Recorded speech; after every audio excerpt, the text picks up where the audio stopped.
Alright, so what made you make your transition into I'm gonna start making my own music? Um, it was always a part. It was going to college really that the transition, because when I went to college to study music, I went to the University of New Orleans to study jazz and classical music back in the late '90s. Like I said, I'm kind of old on the slick. Um, so that's also when the Louisiana hip hop sound from the late '90s into the early 2000s was also hitting.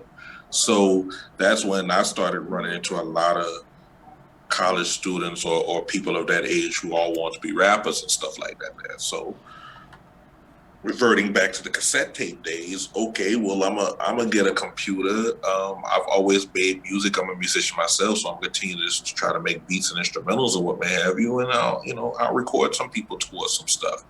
And I'm bringing all that up because really me doing my own thing kind of came out of the anti-necessity of that. And the anti-necessity of that is that originally, if it would have been up to me, I'd have been more of the Quincy Jones, Timberland, Manny Fresh type person here in the music business, as far as like we were talking about with the cassettes, coordinating all the type of things and artists and music and doing some production on the songs, coordinating it and putting out projects of Hold on. other people, So your you know. aspiration is to be an executive producer, not a producer, but the executive one. I've just recently found out, let's say the last 5 or so years, but when I was that age, believe it or not, it sounds like I really wanted to be Quincy Jones more so than anything else. You know what I'm saying? But I wanted to be Quincy Jones, but I really had some heavy Marvin Gaye aspirations as far as being in front of the mic. So, that's where I guess the clash of things was. So me doing my own thing actually came out of necessity, because in order for me to do the Quincy Jones thing, you need other people to be involved to not only record the music, write the lyrics, what man, but burn the CDs and get them out How in do the you French Quarter. how do you organize all this? I never even had a person walk in and be like, "Nah, I needed to find somebody to write my lyrics." Number one, that's the first. I love it. Man, dude, it's like I said, I'm an old soul. So I guess when I believe in the way that the music game and the music business goes, I know it from like a 50, 70, 50, 60, 70 years ago assessment. You know what I'm saying? I think of the factoryness of the way Motown was. I think of Tin Pan Alley, and not necessarily, well, yes, the music, but also from the business standpoint. So when we're talking about college, we're talking about New Orleans, late '90s, early 2000s, and we're talking about, I knew the concept of, look, I wasn't the best and most talented person in front of a mic. I knew I could do it. I knew I could spit a few rhymes. I knew I could sing. I knew I could play a couple of instruments. I could easily be in a band and be a part of something. But more so about it is, man, I want to present, but I didn't necessarily have to be the one in the spotlight to present it. I could present it. Like I said, I guess I heard this quote from Fat Joe, another show he was on roughly about a month ago, and it sparked off conversation with people, and I'm gonna say it here. He basically called DJ Khalid the Quincy Jones of the music game right there, which I can understand the context he's coming from with that without going into detail about that. But that concept that DJ Khaled is using today in reference to how he's putting out his own albums, that sound like everyday thoughts from me from back in like the '90s. Because I based it off of Quincy Jones and how he released albums in the '80s and '90s. He basically just collaborated everybody together, coordinated everything, pushed that shit out, put his own name on it, put it under his label, and everybody made money and got results from the shit somehow, including him. His name was on it. He had to be all over it. I'm You know gonna what be I real mean? with you. So, Until you said that, I wasn't fully sure what the Quincy Jones references were going to, and I was gonna clarify it. So you're saying the Quincy Jones album is basically the man's curated a mixtape of sorts or an album of other people's stuff, made it happen, no, or does he not assume? even that.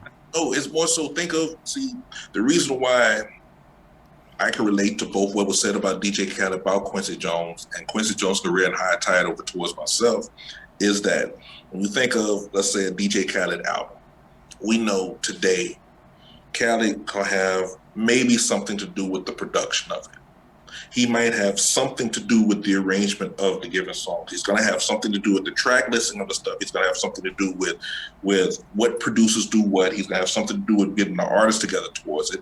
And the only thing throughout that hour-long project that you're going to get from DJ Khaled is a whole bunch of times him saying, "We the best music." And DJ Khaled, Khaled. You know, you're not going to hear no rhymes from him. You're not going to hear him sing no hooks like talking about or nothing like that. He may have a chant or a poem or something somewhere in there. Well, if you go back 30, 40 years to the same guy who was producing all those classics for Michael Jackson, like Off the Wall, Thriller, Bad, and Dangerous, he was also doing that for himself as far as his own record label, where he was arranging the music and doing it by hand because he's a famous trumpet player to begin with and the first Black executive in the United States. So he's doing all that together and getting the artists together and the music together and doing all the track lists together and doing all arrangements and making everything sound sonically and putting that together on albums like The Dude, Q's Juke Joint, Back on the Block. And they all say Quincy Jones, but you may have 17 different artists on these particular tracks who are all doing stuff that Quincy Jones coordinated along the same line the way DJ Khaled is doing it today. I tie those two in together because, like I said, that's what I originally wanted to do by the time I got to college. But if you have a lack of people being involved in that, then the only person left doing the music is yourself. Like, when I sit there and I, like, think about what you're saying, it makes me go, that probably used to happen more, and it doesn't happen a lot now. Because, I know there's playlists and shit, and it's kind of a thing of that. But, like, just that idea of it, the curation of original music where you're, like that's getting my brain flowing to, like, you know, roles I never considered that could exist again, especially with the loosey-goosey nature of fucking loop beat makers and shit. You know, like, there's so much fucking off the domes, so much potential with technology now. This is the reason why. It's the reason why the first album that I recorded and released doesn't even have my name on it. It's called Urban Grooves Compilation Volume 1. It's still streamable everywhere, you know, and there's like 13 tracks on it. I do production on like 11 of the 13. I don't spit a single bar on the entire album. I'm a part of singing maybe one hook, and I do one Catholic mantra or whatever you want to call it, because I ain't never been Catholic. Ironic that I'm from South Louisiana and never been Catholic, but you know, but it's, you know, it's mine. It would have been the original Moose Harris album had I put it out as a Moose Harris album, you know. So, you know, we're talking, like I said, early 2000s. That's the idea, what it was for me, you know, to be a part of the team. You know, Master P had a team. Baby and Slim had teams. You know what I'm saying? Even DJ Jubilee and them with Bounce Music and Take 4 Records, they had teams of people. It wasn't just a solo artist in Louisiana putting out stuff rap-wise and hip-hop-wise. They had teams. They had labels of people. They had organizations of people where they might have had one head guy that everybody knows, but you also have this roster of people underneath. You know, I come from where I'm used to having a No Limit album come out once every couple of weeks from an artist.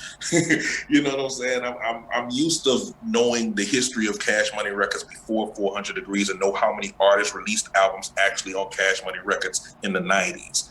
That's what we were looking to do. That same type of thing. Those type of, though, you know, like when Master P did. You gotta, like, really, okay.